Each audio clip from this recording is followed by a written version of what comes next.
नमस्कार प्यारे भक्तों, स्वागत है आप सभी का हमारे भक्ति चैनल पर।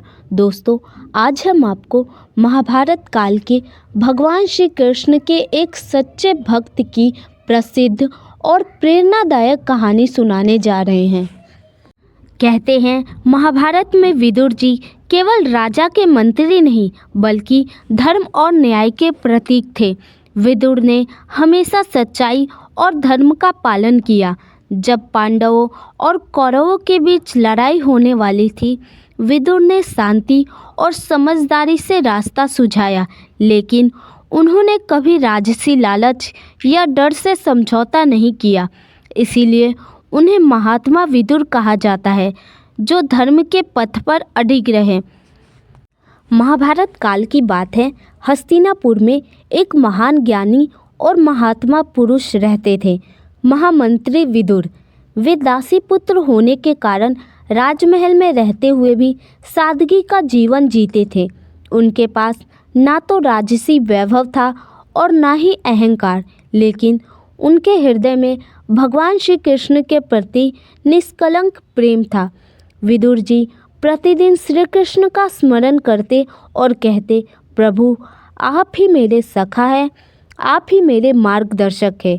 एक बार भगवान श्री कृष्ण पांडवों की ओर से शांति दूत बनकर हस्तिनापुर आए।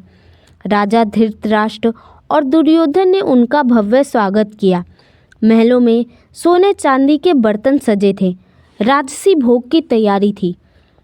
दुर्योधन ने गर्व से कहा, हे केशव, राजमहल में पधारिए और हमारे आतिथ्य को स्वीकार कीजिए। लेकिन श्री कृष्ण ने मुस्कुराकर उत्तर दिया, जहाँ प्रेम होता है वहीं मैं भोजन करता हूँ। भगवान श्री कृष्ण राजमहल छोड़कर सीधे विदुर जी के छोटे से घर पहुँचे। विदुर जी उन्हें देखकर भाव विभोर हो गए। उनकी आंखों से आंसू बहने लगे। उनके पास भोग के लिए केवल केले थे।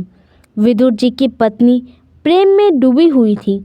उन्होंने प्रेमवश केले के छिलके भगवान को परोस दिए और केले स्वयं अलग रख दिए। भगवान श्री कृष्ण मुस्कुराते हुए केले के छिलके खाने लगे। तभी विदुर जी चौंक पड़े और बोले, प्रभु, यह क्या कर रही हो? श्री कृष्ण ने प्रेम से कहा, विदुर, मुझे फल नहीं, तुम्हारा भाव चाहिए।